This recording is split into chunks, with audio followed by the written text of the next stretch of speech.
Hi friends, I am Sanjay Kumawat and welcome all of you in English backbone. जैसा कि आपको दिख रहा है, हम 12th क्लास की इंग्लिश करते हैं हमेशा सोमवार से लेकर शुक्रवार 8 बजे। और आज जो हमारी क्लास हो रही है वो पैनोरामा बुक के ऊपर हो रही है और ये हमारा आज सेकंड लेसन है। इस सेकंड लेसन के अंदर हम कर रहे हैं the portrait of A lady, जिसको खुशवंत सिंह ने लिखा है। तो मैं आपके सामने पहले इस लेसन की स्टोरी तो नहीं, सबसे पहले इसकी समरी है एक तरीके से, किस तरीके से इस लेसन में क्या होता है वो पढ़ेंगे। ठीक है बच्चों, फिर इसके बाद में हम इस पूरे पार्ट की लाइन टू लाइन एक एक शब्द को देखते उसका हिंदी अनुवाद करेंगे। तो इस तरीके से अपन ये पैनोरामा बुक पहले कंप्लीट कर देंगे, उसके बाद में अपन नेक्स्ट बुक करेंगे। ठीक है बच्चों, आपको आवाज क्लियर आ रही है, वीडियो सही से दिख रहा है तो मुझे कमेंट करके बताया फटाफट। और सभी इस क्लास को शेयर कर दो, लाइक कर दो और जल्दी से जल्दी आप पेन कॉपी लेकर बैठ जाओ। और सबसे पहले हम समरी पढ़ेंगे और समरी के बाद में हम एक एक पॉइंट इसकी लाइन टू लाइन इसका हिंदी अनुवाद करते हुए चलेंगे। ठीक है बच्चों, स्टार्ट करते हैं आज की अपनी class. Portrait of a lady की समरी। इसके राइटर हैं खुशवंत सिंह। इस चैप्टर में खुशवंत सिंह ने हमें बताया है कि उनकी ग्रैंडमदर कैसी थी और उनने अपना चाइल्डहुड उनके साथ कैसे बिताया और लास्ट में स्टोरी के एंड में उनकी डेथ कैसे होती है। तो सबसे पहले तो वो अपनी ग्रैंडमदर का एक शॉर्ट डिस्क्रिप्शन देते हैं, जिसमें वो हमें बताते हैं कि उनकी ग्रैंडमदर की हाइट छोटी थी और उनकी कमर थोड़ी झुकी हुई थी। उनके फेस पे बहुत सारे रिंकल्स थे और वो इतनी बूढ़ी हो चुकी थी कि अब वो और बूढ़ी भी नहीं हो सकती थी। और उन्हें देख के हमारे ऑथर को ऐसा लगता है कि वो कभी भी सुंदर नहीं दिखती होंगी, पर फिर वो हमें ये बताते हैं कि भले वो सुंदर नहीं दिखती थी पर वो अपने हार्ट से बहुत सुंदर थी। उनकी ग्रैंडमदर पूरे टाइम प्रेयर करती रहती थी और उनके हाथ में हमेशा एक रुद्राक्ष की माला हुआ करती थी। फिर ऑथर उनके स्वभाव की सुंदरता को बताने के लिए एक लाइन कहते हैं, जो है she was like a winter landscape in the mountains, an expanse of white serenity breathing peace and contentment. जिसे वो ये कहना चाहते हैं कि उनकी सोल बहुत ही प्योर एंड सीक्रेट थी। ऑथर हमें ये भी बताते हैं कि उनके ड्राइंग रूम में उनके ग्रैंडफादर का एक पोर्ट्रेट भी लगा हुआ था, जिसमें उन्होंने एक बड़ी सी टर्बन मतलब पगड़ी पहनी हुई थी और बहुत ही ढीले ढाले कपड़े पहने हुए थे और उनकी बहुत बड़ी सफ़ेद दाढ़ी भी थी। और ऑथर को उन्हें देख के ऐसा लगता था कि वो 100 साल से भी ज़्यादा बूढ़े हो चुके हैं। फिर ऑथर हमें ये बताते हैं कि उनकी ग्रैंडमदर और वो बहुत ही अच्छे दोस्त थे। ऑथर के जो पेरेंट्स थे उन्होंने ऑथर को उनकी ग्रैंडमदर के साथ उनके विलेज में छोड़ दिया था और सेटल होने के लिए वो सिटी में शिफ्ट हो गए थे। वहाँ पर विलेज में रोज उनकी ग्रैंडमदर उन्हें सुबह तैयार करती थी और स्कूल लेके जाती थी। सुबह तैयार करते वक्त ग्रैंडमदर हमेशा प्रेयर्स को रिसाइट करती रहती थी और ये सोचती थी कि कभी ना कभी हमारे ऑथर उन्हें याद कर लेंगे, पर वो कभी भी उन्हें याद करने की कोशिश नहीं करते थे। बस वो उन्हें सुनते रहते थे क्योंकि उन्हें बहुत अच्छा लगता था उसे सुनना। ऑथर हमें ये भी बताते हैं कि सुबह स्कूल जाते टाइम उनकी ग्रैंडमदर उन्हें एक वुडन स्लेट देती थी और कुछ येलो चॉक्स और उसके साथ एक इंक पॉट और एक रेड पेन दे देती थी। फिर ऑथर बताते हैं कि उनकी ग्रैंडमदर उन्हें सुबह नाश्ते में स्टेल चपातीस दिया करती थी जिसपे बटर और शुगर लगा हुआ रहता था, और स्कूल जाते टाइम वो कुछ और स्टेल चपातीस को अपने साथ ले जाया करती थी विलेज डॉग्स को खिलाने के लिए। फिर ऑथर हमें ये बताते हैं कि उनकी ग्रैंडमदर हमेशा उनके साथ स्कूल जाया करती थी क्योंकि उनके स्कूल से अटैच्ड एक टेम्पल था। जब बच्चे स्कूल में पढ़ रहे होते थे तब उनकी ग्रैंडमदर टेम्पल में बैठ के होली स्क्रिप्चर्स को पढ़ा करती थी, जैसे कि गीता। और जब दोनों का काम खत्म हो जाता था तब वो दोनों अपने घर आ जाते थे। फिर ऑथर हमें ये बताते हैं कि उनके जब पेरेंट्स सिटी में सेटल हो जाते हैं तब वो उनकी ग्रैंडमदर और उन्हें सिटी में रहने के लिए बुला लेते थे। और हमारे ऑथर इसे एक टर्निंग पॉइंट डिस्क्राइब करते हैं अपनी ग्रैंडमदर और उनके बीच की फ्रेंडशिप का। वो ऐसा इसलिए कहते हैं कि भले ही अब सिटी में वो एक सेम रूम में ही रहते थे, पर अब ऑथर एक इंग्लिश स्कूल में जाया करते थे, वो भी एक बस में बैठकर। और अब उनकी ग्रैंडमदर उनको उनके स्कूल तक छोड़ने भी नहीं जाया करती थी। और वहाँ पर सिटी में कोई डॉग्स भी नहीं होते थे जिन्हें ग्रैंडमदर चपातीस खिला सके, पर वहाँ पर डॉग्स को रिप्लेस कर दिया था स्पैरोज ने। फिर जब ऑथर अपने स्कूल से वापस आते हैं तब उनकी ग्रैंडमदर जब उनसे पूछती है कि उन्हें स्कूल में क्या पढ़ाया जाता है, तब ऑथर उन्हें इंग्लिश वर्ड्स और साइंस के बारे में बताते हैं, जैसे law of gravity, Archimedes principal और अर्थ का गोल होना। ये बातें ग्रैंडमदर को बहुत दुखी कर देती थी क्योंकि वो इन सब चीज़ों को नहीं जानती थी और अब वो ऑथर को ये सब चीज़ें नहीं पढ़ा सकती थी। साथ में वो इस बात से भी दुखी थी कि उनके स्कूल में भगवान और होली स्क्रिप्चर्स के बारे में कोई पढ़ाई नहीं करवाई जाती थी। और जब ऑथर ने उन्हें बताया कि उनके स्कूल में म्यूजिक लेसन्स उन्हें सिखाए जाते हैं, तब तो ग्रैंडमदर बहुत ही ज़्यादा उदास हो गई क्योंकि उन्हें लगता था कि म्यूजिक और डांस जेंटलमैन्स के लिए नहीं होते हैं और वो उन्हें शोभा नहीं देते। इन सब चीज़ों से उनकी ग्रैंडमदर बहुत ज़्यादा दुखी हो गई और उनसे फिर बहुत कम बात करती थी। फिर जब ऑथर यूनिवर्सिटी में पढ़ने गए तब ऑथर को अपना एक कमरा दे दिया गया था। तब वो ये कहते हैं कि उनका जो आखिरी कॉमन लिंक था अपनी ग्रैंडमदर की साथ फ्रेंडशिप का, वो टूट गया था क्योंकि अब वो अलग अलग कमरे में रहने लगे थे। अब ग्रैंडमदर बहुत ज़्यादा चुप रहने लगी थी और वो अपना स्पिनिंग व्हील बहुत कभी कभी ही छोड़ती थी और पूरे टाइम प्रेयर्स रिसाइट करती रहती थी। दिन के समय खुद को रिलैक्स करने के लिए वो स्पैरोस को खाना दिया करती थी। वो अपने वेरांडा में ब्रेड के छोटे छोटे टुकड़े करके बर्ड्स की तरफ फेंक देती थी और वहाँ पे बहुत सारी स्पैरोस जमा हो जाया करती थी। पूरे घर में स्पैरोस की आवाज़ें गूंजने लगती हैं और ऑथर उन्हें ये टाइम उनका हैप्पीएस्ट टाइम बताते हैं। उसके बाद जब ऑथर की यूनिवर्सिटी की पढ़ाई ख़त्म हो जाती है और वो अपनी आगे की स्टडीज़ के लिए विदेश जाने की बात करते हैं, तब उन्हें पक्का पता होता है कि उनकी ग्रैंडमदर बहुत उदास हो गई होंगी। वो वहाँ पे 5 साल तक पढ़ने के लिए जाते हैं और उन्हें ये भी डाउट होता है कि कहीं उनकी ग्रैंडमदर इस टाइम पीरियड में कहीं मर ना जाए क्योंकि उनकी बहुत ज़्यादा एज हो चुकी थी अभी तक। पर जब ऑथर अपनी पढ़ाई के लिए बाहर जाने वाले होते हैं तब वो देखते हैं कि उनकी ग्रैंडमदर बिल्कुल भी उदास नहीं होती है और वो उन्हें छोड़ने के लिए रेलवे स्टेशन तक भी जाती है, पर वो उनसे कोई बात नहीं करती है। वो सिर्फ अपनी प्रेयर्स को ही रिसाइट करती रहती है।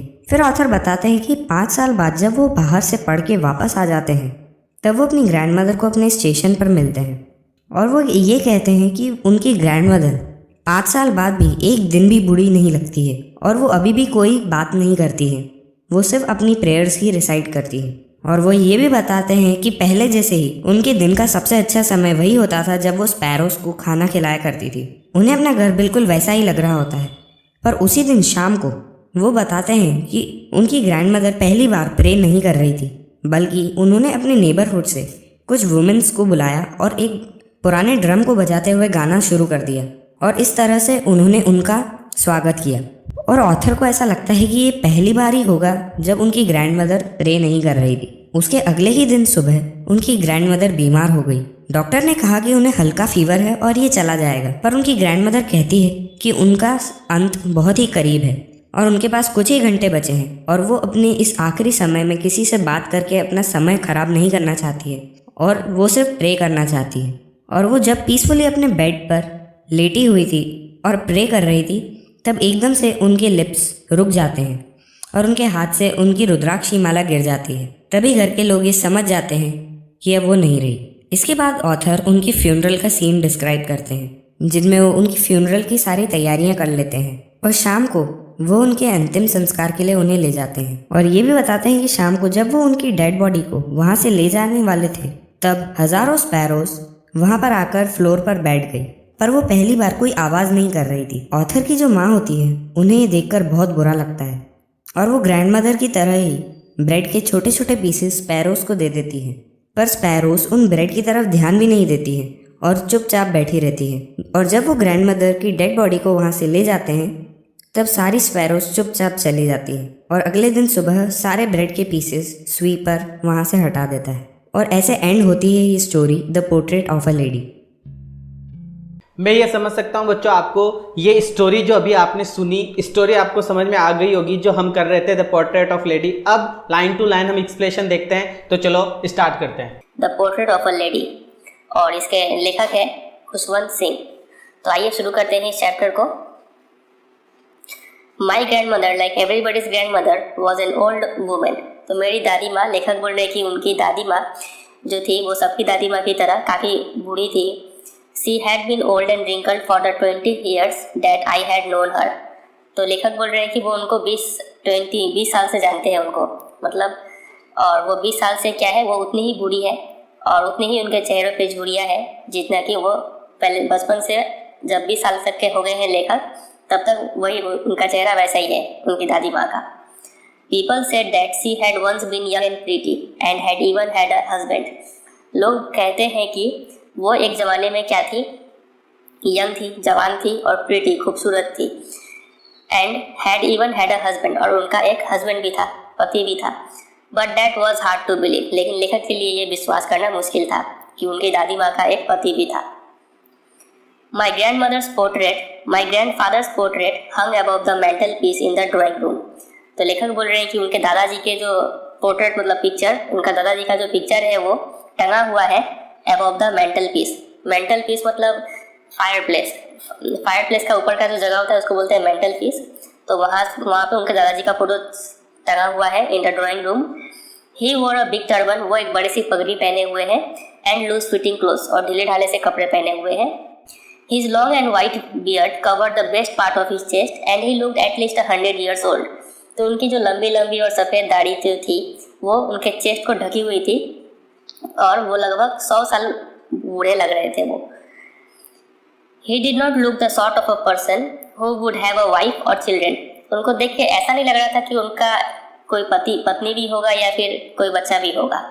He looked as if he could only have lots and lots of children. उनको देख के सिर्फ एक ही आइडिया आता है मन में कि उनके बहुत सारे पोते पोती होंगी, मतलब वो इतने बहुत बूढ़े लग रहे थे दिखने में। As for my grandmother, being young and pretty, the thought was almost revolting. और जहाँ तक मेरी दादी का सवाल है कि वो एक ज़माने में जवान थी और खूबसूरत थी, अट्रैक्टिंग थी, तो ये ऑलमोस्ट रिवोल्टिंग, ये विश्वास करना मुश्किल है। The thought was almost revolting का मतलब होता है कि टू हार्ड टू बिलीव करने में काफ़ी मुश्किल हो ये बात, मतलब लेखक को विश्वास नहीं हो रहा है कि मेरी दादी माँ एक ज़माने में अट्रैक्टिव थी। She often told us of the game she used to play as a child. तो उनकी जो दादी माँ थी, खुशवंत सिंह के जो दादी माँ, वो अक्सर अपने बचपन के जो खेल थे वो सब उन्हें बताती थी। That seemed quite absurd and undignified on her part. लेकिन जब ये दादी माँ ये सब गेम बताती थी तो उनको इतना अच्छा नहीं लगता था ये सब गेम बताते हुए। उनको लगता था कि ये सब कोई छोटा मोटा गेम है। And we treated it like the fables of the prophets she used to tell us. लेकिन हम वो कहानी में काफ़ी दिलचस्पी से सुनते थे और हमें लगता था कि वो fables of the prophets, लगता था कि कोई भगवान का कोई मैसेज आ रहा है हमारे पास। इतना अच्छा कहानी लगता था वो सुनने में। She had always been short and fat and slightly bent. तो वो हमेशा से ही थोड़ी नाटी रही है, थोड़ी मोटी रही है और हल्का सा कमर की तरफ से झुकी हुई है वो। Her face was a criss-cross of wrinkles running from everywhere to everywhere. उनके चेहरे पर इतनी सारी झुर्रियाँ थी, ऐसा लग रहा था कि कौन सा झुर्री कहाँ से, हर जगह से झुर्रियाँ ही झुर्रियाँ थी उनके चेहरे पर। No, we were certain she had always been as we had known her. लेकिन इतना पक्का है कि जब से हम उन्हें जाने हैं तब से वो वैसी की वैसे ही दिख रही है। कितने साल से वो उनको जान रहे हैं? 20 साल से। Old, so terribly old that she could not have grown older. वो इतनी बूढ़ी है कि लग रहा था कि अब उससे ज़्यादा कोई बूढ़ा नहीं हो सकता है। And had stayed at the same age for 20 years. और लेखक बोल रहे हैं कि वो सेम वैसे ही दिख रही है 20 सालों में, कोई अंतर नहीं आया है उनके चेहरे पर। She could never have been pretty but she was always beautiful. वो उतनी अट्रैक्टिंग तो नहीं होगी लेकिन वो हमेशा से सुंदर रही है। अब यहाँ पे दो वर्ड है, प्रीटी नहीं थी लेकिन ब्यूटीफुल थी। इस वर्ड का मतलब क्या है? तो दो वर्ड है, प्रीटी और ब्यूटीफुल। इसका मतलब समझना होगा। प्रीटी मतलब हम लोग बोलते हैं कि बाहरी खूबसूरती को बोलते हैं प्रीटी, और ब्यूटीफुल मतलब हम लोग इनसाइड ब्यूटी को बोलते हैं ब्यूटीफुल। अंदर से कोई खूबसूरत है तो उसको बोलेंगे ब्यूटीफुल। एग्जाम्पल के लिए बोल सकते हैं कि आप मेकअप लगा के प्रीटी तो बन सकते हैं लेकिन ब्यूटीफुल नहीं बन सकते हैं। उम्मीद करते हैं आपको क्लियर होगा ये प्रीटी और ब्यूटीफुल। तो वही लेखक बोल रहे हैं कि वो प्रीटी तो नहीं थी लेकिन वो ब्यूटीफुल जरूर थी। She hobbled about the house in spotless white with one hand resting on her waist to balance her stoop and the other telling the beads of a rosary. Hobbled मतलब लंगड़ा के चलना। To walk with difficulty. वो काफ़ी धीरे धीरे चलती थी घर में। In spotless white और सफ़ेद साड़ी में वो चलती थी। With one hand resting on her waist और एक हाथ उनके कमर पे होता था। To balance her stoop ताकि उनका झुकाव जो है वो बैलेंस हो जाए थोड़ा। And the other telling the beads of a rosary और दूसरे हाथों में जाप माला करती रहती थी वो। Her silver locks were scattered untidily over her pale, puckered face, and her lips constantly moved in inaudible prayer. तो सिल्वर लॉक्स, उनके जो बाल थे वो काफ़ी वाइट थे, तो सिल्वर कलर के थे वो, और वो उनके चेहरों पर बिखरे हुए थे। और पेल, उनका चेहरा पेल था, कलरलेस था, येलोइश था। और पकर्ड का मतलब होता है आपका रिंकल्ड, तो रिंकल्ड फेस था। And her lips constantly moved in inaudible prayer, लेकिन उनके होठों पे हमेशा एक प्रेयर चलता रहता था। अब वो प्रेयर क्या था? इनऑडिबल था, जिसे कोई सुन ना सके, मतलब वो अपने में ही बड़बड़ाती रहती थी। Yes, she was beautiful. हाँ, वो ब्यूटीफुल थी। She was like the winter landscape in the mountains. तो यहाँ पे लेखक अपनी दादी माँ को कंपेयर कर रहे हैं विंटर लैंडस्केप से इन द माउंटेन्स। माउंटेन्स में जो विंटर का टाइम में जो सीन होता है वाइट, वैसा ही उनकी दादी माँ भी देखने में लगती थी। An expanse of pure white serenity breathing peace and contentment. तो पूरा ही सफ़ेद सफ़ेद था उनका इन्वायरमेंट, उनका नेचर, और काफ़ी वो शांति से पीसफुल थी और कंटेंट अपने आप में सेटिस्फाइड थी। अब आगे देखते हैं। My grand mother and I were good friends. तो लेखक और उनकी दादी माँ काफ़ी अच्छे दोस्त थे। My parents left me with her when they went to live in the city. तो मेरे मम्मी पापा जो क्या किए थे, वो मुझे छोड़ गए थे दादी माँ के साथ में, और मेरे मम्मी पापा कहाँ चले गए, सिटी में, शहर में चले गए रहने के लिए। And we were constantly together, और हम लोग एक साथ रहते थे। She used to wake me up in the morning. वो मुझे सुबह जगाती थी। And get me ready for school, और मुझे स्कूल के लिए तैयार करती थी। She said her morning prayer in a monotonous sing song while she bathed and dressed me in the hope that I would listen and get to know it by heart।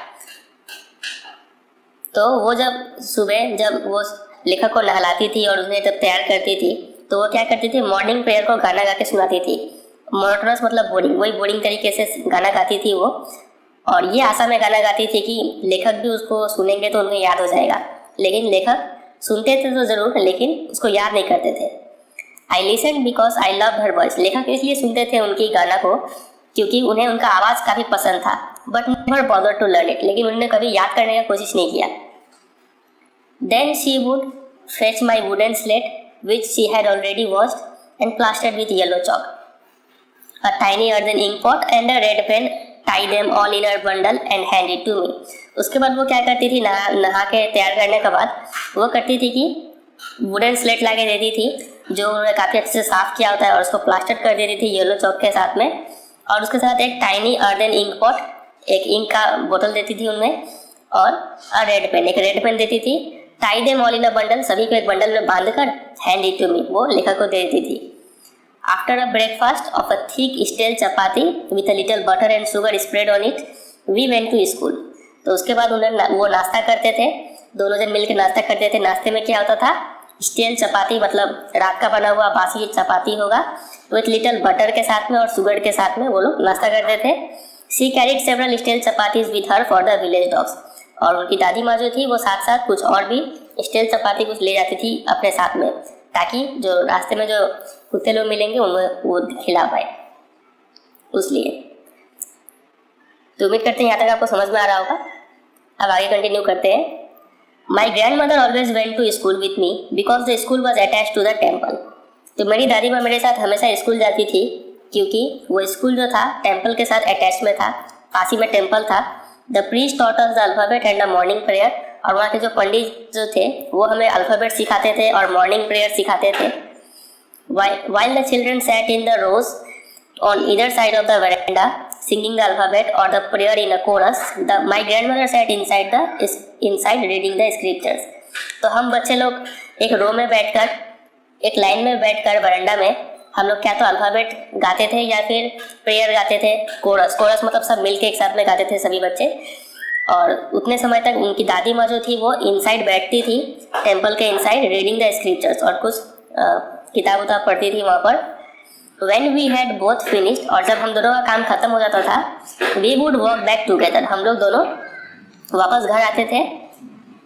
और this time the village dogs would meet us at the temple, और इसी समय at the temple door, और इसी समय जो गांव के जो कुत्ते लोग थे वो लोग हमें टेम्पल के जो डोर थे वहाँ पर इंतजार करते हुए मिलते थे। They followed us to our home, growling and fighting with each other, और वो हमारे पीछे पीछे लड़ते झगड़ते आते थे। For the chapatis we threw to them, हम लोग क्योंकि रोटी तोड़ के फेंकते थे तो वो लोग आपस में लड़ते थे कि कौन वो रोटी खाएगा। तो ऐसे करते करते वो लोग घर तक आते थे। अगर आपको वीडियो पसंद आ रहा है तो चैनल को सब्सक्राइब कर लीजिए और बेल आइकन को प्रेस कर लीजिए, और लाइक भी कर सकते हैं आप वीडियो को। When my parents were comfortably settled in the city, they sent for us। तो जब मेरे मम्मी पापा सिटी में जाकर अच्छे से सेटल हो गए तो उन्होंने सेंट फॉर अस, मतलब उन्होंने हमें बुलाया। That was a turning point in our friendship, और यही टर्निंग पॉइंट था। टर्निंग पॉइंट का मतलब होता है कि अ ड्रास्टिक चेंज, बहुत ही बड़ा चेंज आया हमारे फ्रेंडशिप में। Although we share the same room, my grandmother no longer came to school with me. हम दोनों एक ही रूम में रहते थे, लेखक और उनकी दादी माँ। लेखक का नाम क्या है? खुशवंत सिंह। और उनकी दादी माँ एक ही रूम में रहते थे, लेकिन मेरी दादी माँ अब मुझे स्कूल छोड़ने के लिए नहीं आती थी। I used to go to an English school in a motor bus. लेखक एक इंग्लिश स्कूल में जाने लग गए और एक बस में बैठ के जाते थे वो। There were no dogs in the street and she took to feeding sparrows in the courtyard of our city house। और रास्ते में कोई कुत्ते भी नहीं थे वहाँ पर, तो इसीलिए उन्होंने क्या किया, स्पैरोज को वो खाना खिलाती थी और उनके आंगन में, सिटी हाउस के जो आंगन था वहाँ पर स्पैरोज को वो फीड करती थी। As the years rolled by का मतलब past, as the years passed we saw less of each other, हम लोगों का मुलाकात और कम होते चला गया। For some time she continued to wake me up, कुछ दिनों तक तो वो मुझे जगाती रही सुबह में, and get me ready for school, और मुझे स्कूल के लिए तैयार करती थी। When I came back she would ask, और जब हम स्कूल से वापस आते थे तो वो मुझसे पूछती थी what the teacher had taught me, कि मुझे स्कूल में क्या पढ़ाया गया, उनके टीचर ने उन्हें क्या पढ़ाया। I would tell her English words and little things of Western science and learning, तो हम उन्हें बताते थे कि मैंने कुछ इंग्लिश वर्ड सीखा है और कुछ साइंस के बारे में सीखा है, ये सब चीज़ बताते थे। लॉ ऑफ ग्रेविटी सीखा है, आर्किमिडीज प्रिंसिपल सीखा है, द वर्ल्ड बीइंग अराउंड, ये सब चीज़ मैंने सीखा है। दिस मेड हर अनहैप्पी, लेकिन ये सब सुन के उन्हें काफ़ी दुख होता था। She could not help me with my lessons, वो मुझे मेरे पढ़ाई में हेल्प तो नहीं कर पाती थी क्योंकि वो सब इंग्लिश में था।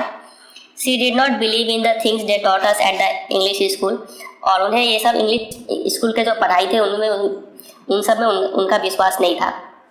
And was distressed that there was no teaching about God and scriptures, और वो काफ़ी टेंशन में रहती थी कि क्यों स्कूल में भगवान के बारे में नहीं पढ़ाया जा रहा है, स्क्रिप्चर्स के बारे में पढ़ाया नहीं जा रहा है। तो ये है फिर, तो बोल सकते हैं कि दादी माँ जो थी वो लेखक के इंग्लिश स्कूल में जाने से दुखी थी, और दुखी होने का कारण क्या था, नंबर 1 तो वो उनको लेसन में हेल्प नहीं कर पा रही थी, और नंबर 2 रीज़न क्या होगा, उन्हें इंग्लिश स्कूल का जो लेसन है उन पर उसको बिलीव नहीं है, और उनको क्या था, ये भी टेंशन था कि इंग्लिश स्कूल में नो टीचिंग अबाउट गॉड के बारे में नहीं पढ़ाया जाता है। तो इन 3 चीज़ों से उन्हें दुखी था, थोड़ा दुख था।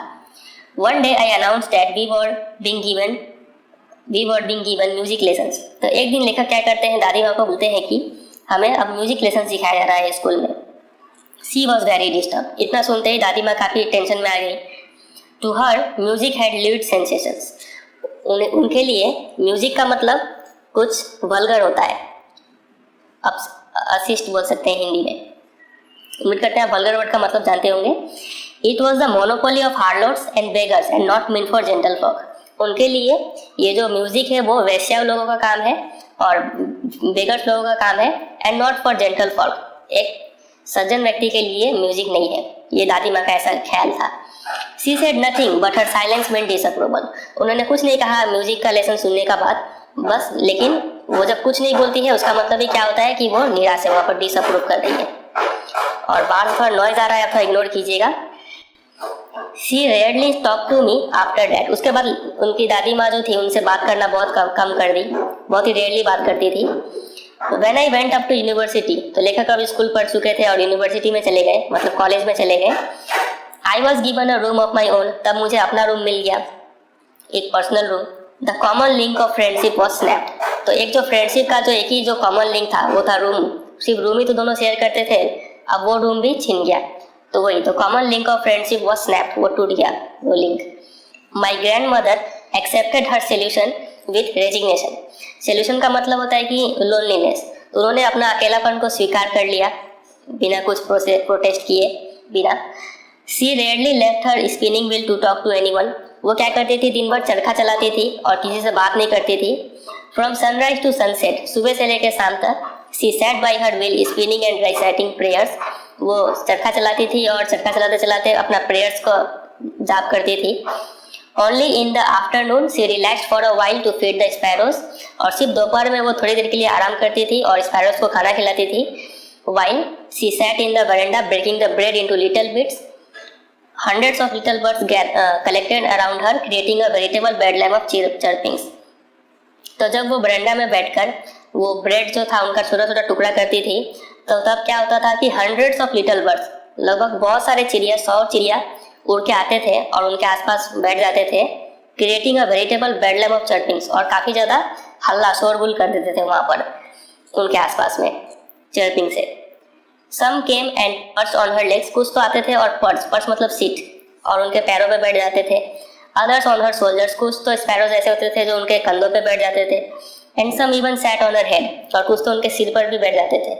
सी smile but never shoot them away, वो मुस्कुराती थी लेकिन कभी भी उन्हें भगाती नहीं थी। It used to be the happiest half hour of the day for her, तो उनके वो दिन भर का सबसे खुशी भरा आधा घंटा बीतता था वो। When I decided to go abroad for further studies, I was sure my grandmother would be upset. तो जब मैं यूनिवर्सिटी ख़त्म करने के बाद मैंने सोचा कि अब्रॉड जाऊंगा, बाहर जाऊंगा आगे का स्टडीज़ के लिए, तो मैं ये पक्का श्योर था, लेखक पक्के श्योर थे कि उनकी दादी माँ जो थी वो क्या हो जाएंगी, अपसेट हो जाएंगी। I would be away for 5 years, लेखक 5 साल के लिए बाहर जा रहे थे। And at her age one could never tell, और लेखक बोल रहे थे कि जो दादी माँ का जो उम्र हो गया है, क्या पता हम आगे 5 साल बाद उनसे मिल पाए कि नहीं वापस। But my grand mother could, लेकिन मेरी दादी माँ को पता था कि क्या होने वाला है आगे। She was not even sentimental, वो एकदम ही भावुक नहीं हुई। She came to leave me at the railway station but did not talk or show any emotion, वो मुझे छोड़ने तो आई रेलवे स्टेशन तक, लेकिन एक सब बात नहीं की वो, और कोई इमोशन भी नहीं दिखा उनमें। हर लिप्स मूव्ड इन प्रेयर, उनके होठों पे अभी भी प्रेयर चल रहा था, और her mind was lost in prayer, और उनका दिमाग प्रेयर में ही खोया हुआ था।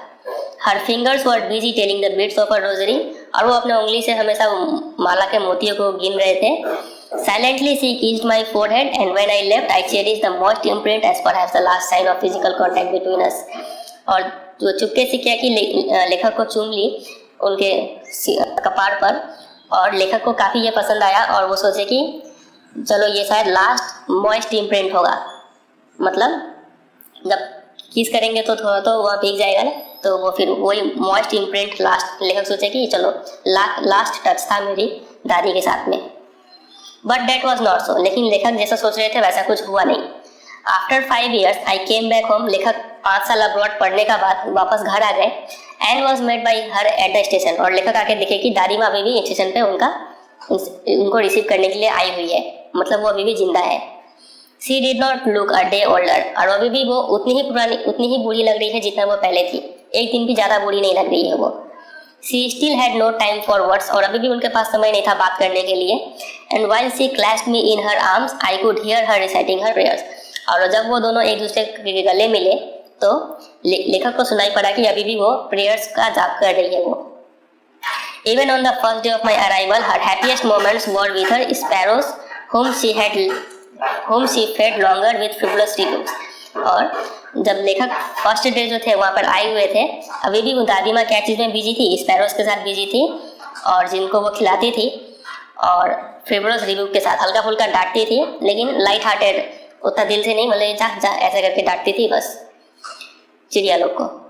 इन the evening a change came over हर, लेकिन शाम को क्या हुआ, एक बदलाव देखने को मिला। सी डिड नॉट प्रे, उस दिन उन्होंने प्रे नहीं किया। She collected the women of the neighbourhood, वो आसपास की महिलाओं को इकट्ठा की। गॉट एन ओल्ड ड्रम, एक पुराना सा ढोलक ले ली। एंड स्टार्टेड टू सिंग, और गाना गाना शुरू कर दी। For several hours she thumped the sagging skins of the dilapidated drum, तो कुछ घंटों तक लगातार वो sagging skins of the dilapidated drum, dilapidated मतलब ओल्ड और टॉर्न, ठीक है, वो जो ढोलक था वो फटा हुआ था, वो फटा हुआ ढोलक को ही पीटे जा रही है वो कुछ घंटों तक। And sang of the homecoming of the warriors, और ये गाना वो गाई homecoming of warriors. We had to persuade her to stop to avoid overstraining, हम लोग उन्हें प्रार्थना की कि दादी जी रुक जाइए, कहीं कुछ हो ना जाए। That was the first time since I had known her that she did not pray, और लेखक का ये पहला एक्सपीरियंस था कि लाइफ में कि वो उन्होंने, उनकी दादी माँ जो थी वो प्रेयर नहीं की।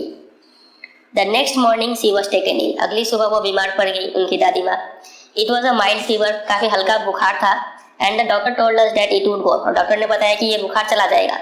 But my grandmother thought differently, लेकिन मेरी दादी माँ की सोच कुछ और ही थी। सी told us that her and was near, दादी माँ बोली कि उनका अंत वो निकट आ गया है, वो मरने वाली है। She said that since only a few hours before the close of the last chapter of her life, she had omitted to pray.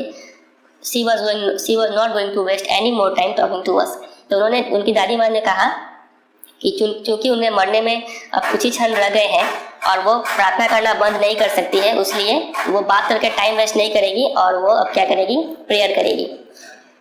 We protested, हमने मना किया, दादी ऐसा मत कीजिए। But she ignored our protest, लेकिन उन्होंने इतना सुना। She lay peacefully in bed praying and telling her beads, वो अपने बेड पर लेट गई और अपना फिर से जाप माला करने लग गई।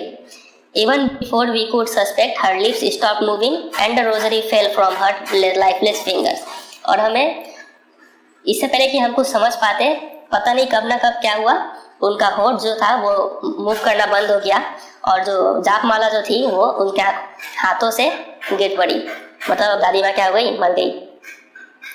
A peaceful pallor spread over her face and we knew that she was dead, और उनके चेहरे पर पीसफुल मतलब काफ़ी शांतिमय, पैलर मतलब पेलनेस, पीलापन आ गया चेहरे पर, और हम लोग समझ गए कि वो मर गई है।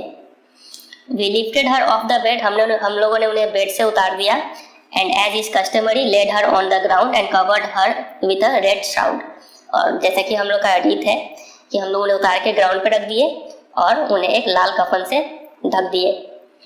After a few hours of mourning we left her alone to make arrangement for our funeral, तो कुछ घंटे शोक में रहने के बाद हम लोग क्या किए, हम लोग उन्हें अकेला छोड़ दिए और हम लोग गए अंतिम संस्कार का अरेंजमेंट करने के लिए। In the evening we went to her room with a crude stretcher to take her to be cremated, और शाम को हम लोग उनके रूम में गए स्ट्रेचर के साथ में, ताकि उन्हें क्या ले जा सके, क्रीमेटेड मतलब जलाने के लिए ले जाया जा सके। द सन वॉज सेटिंग, तो हमने देखा कि सन ढल रहा है, and had lit her room and veranda with a blaze of golden light, लेकिन जब सन ढल रहा है तो सन का जो गोल्डन लाइट है वो बरांडा और रूम में पूरा रोशनी किए हुए था। We stopped halfway in the courtyard, हम लोग आंगन में ही रुक गए आधे रास्ते में ही। All over the veranda and in her room right up to where she lay dead and stiff wrapped in the red shroud, thousands of sparrows had scattered on the floor, तो हमने देखा कि ठीक कोर्टयार्ड, आंगन से लेकर बरांडा से लेकर उनके रूम तक, जहाँ तक उनका लाश पड़ा हुआ था, डेड और स्टिफ, काफ़ी सख्त पड़ा हुआ था उनका लाश, तो हम लोग देखा कि थाउजेंड्स ऑफ स्पैरोज, लगभग हजारों स्पैरोज जो थे वो फ्लोर पर बैठे हुए हैं। देयर वॉज नो चर्पिंग, लेकिन वो लोग एक शब्द नहीं बोल रहे हैं, कोई चर्पिंग नहीं कर रहा है, एकदम साइलेंट था वहाँ पर। We felt sorry for the birds, मतलब चिड़िया भी समझ गई है कि उनसे जो प्यार कर रही थी दादी माँ वो अब इस दुनिया में नहीं रही है। तो हमें काफ़ी दुख हुआ चिड़िया के लिए कि वो लोग भी काफ़ी अफसोस कर रहे हैं। And my mother fetched some bread for them, और मेरी माँ जो थी वो कुछ ब्रेड तोड़ के लाई और उन्हें दी। She broke it into crumbs, bread को काफ़ी छोटे छोटे टुकड़े में तोड़ दी। The way my grandmother used to, जैसी मेरी दादी करती थी वैसे ही मेरी माँ ने भी उस ब्रेड को तोड़ा, एंड थ्रू इट देम, और उन्हें दिया खाने के लिए चिड़िया लोग को। The sparrows took no notice of the bread, लेकिन देखिए आश्चर्य के बाद क्या हुआ, स्पैरोज ने उस ब्रेड की तरफ ध्यान तक नहीं दिया। When we carried my grandmother's corpse off, corpse मतलब होता है डेड बॉडी, लाश, तो जब हमने दादी माँ की लाश को उठाया, they flew away quietly, तो दादी माँ चली गई जलने के लिए और उनका बॉडी चला गया जलने के लिए, तो सारी चिड़िया जो थी वो चुपचाप वहाँ से उड़ के अपने घर चले गई। Next morning the sweeper swept the bread crumbs into the dustbin, और अगली सुबह वो स्वीपर आया और सभी ब्रेड का जो टुकड़ा था उसको झाड़ू से बाहर के डस्टबिन में डाल दिया।